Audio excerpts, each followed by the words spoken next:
Hey everyone, welcome to the Hickson Diaries, where we talk about my life as an American living here in the UK.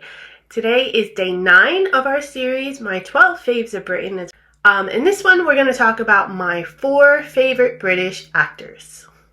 So I'm not going to lie, this one was a really hard list to create, not because I couldn't think of 4 actors, but more because I couldn't narrow it down to only 4 actors or my 4 favorites. There's so many people out there that are just so talented and I just really enjoy watching. But I picked this topic, so I have to go with it. That's not true. I could always change it. But I'm not at this point. So let's go. This is my the 4 that I've narrowed it down to as my top 4. Let's get into it. Michael Kane, to me, is one of those actors that can just be so inherently funny without having to try really hard. He's also really good at conveying emotion without really having any words at all.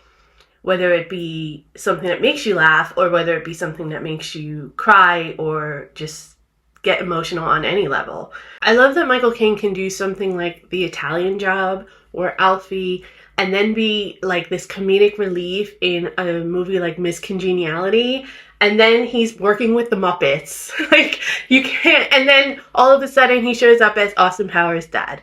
It's just, he's so versatile, he's so much fun to watch. As soon as I see his name on the poster in the credits, I'm like, I have to watch that. I know it's going to be good. At the very least, I know I'm going to enjoy his performance.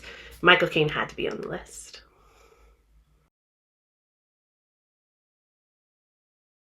Now, of course, everybody knows Sean Connery is James Bond, and he's the best James Bond. Sorry, don't hate, but it's the truth.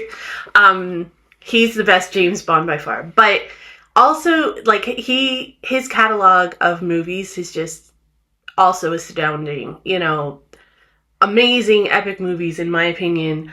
The Hunt for Red October, The Untouchables, A League of Extraordinary Gentlemen. I don't know why it took me a minute to say that. I mean, he was in Indiana Jones and was stellar, as well as being the voice of the dragon in Dragonheart. He is undeniably a UK treasure.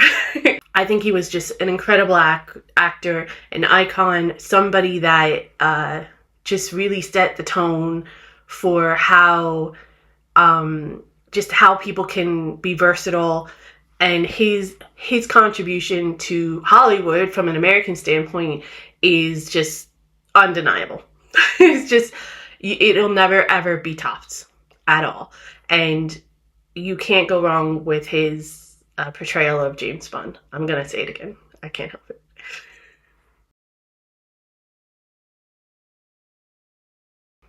I adore Emma Thompson.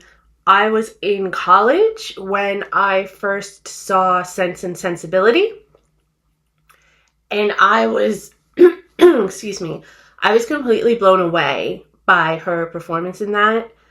Her ability to get you to connect with her with just facial expressions and,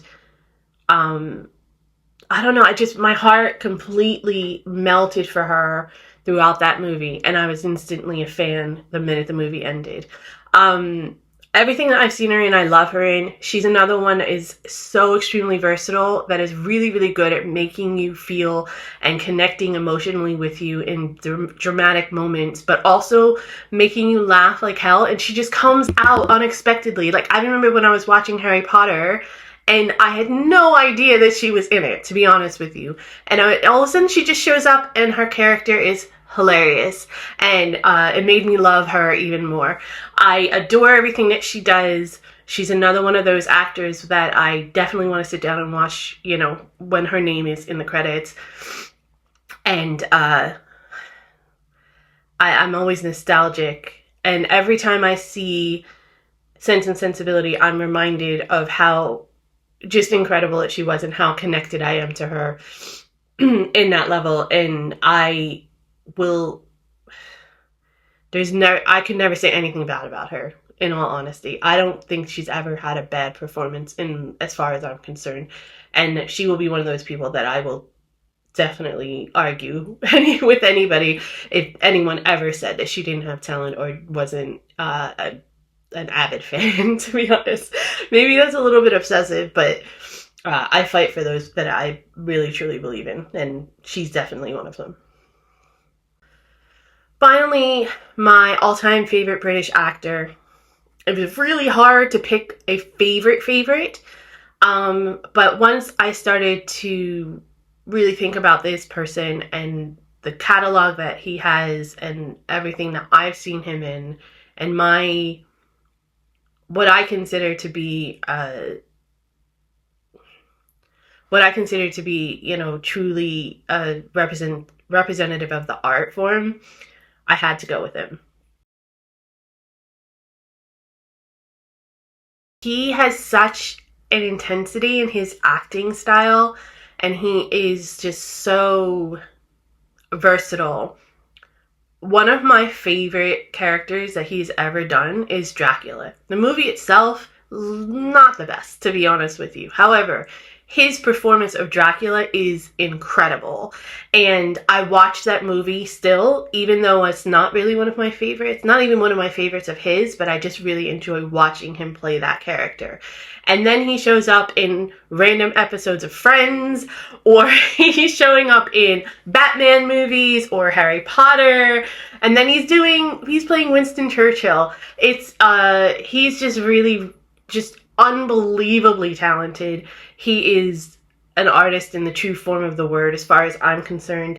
He's one of those actors who isn't always the starring role and isn't always at the forefront of the movie or the storyline even, but he's always memorable in every character that he plays. He just has this ability of becoming the character that he's playing in a way that's really difficult. I think it's probably not difficult for anyone who's actually really talented, but in my opinion, he does it in a way that just makes you forget that it's him, right? And it makes you it draws you into the movie and into his storyline or his effect on the storyline in a way that you're not even realizing. And even when Gary Oldman is playing a villain or you know, a character you're supposed to hate, I still find myself rooting for him.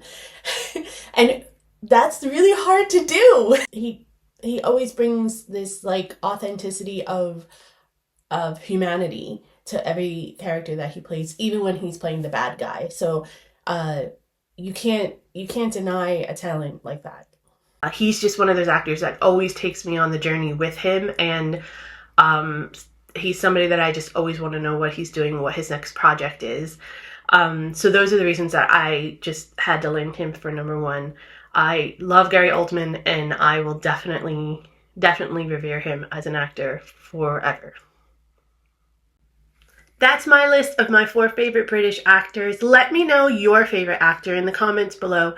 Make sure you tune in tomorrow for day 3 of the series. I hope you stay safe, have a great holiday season, and I'll see you in the next one.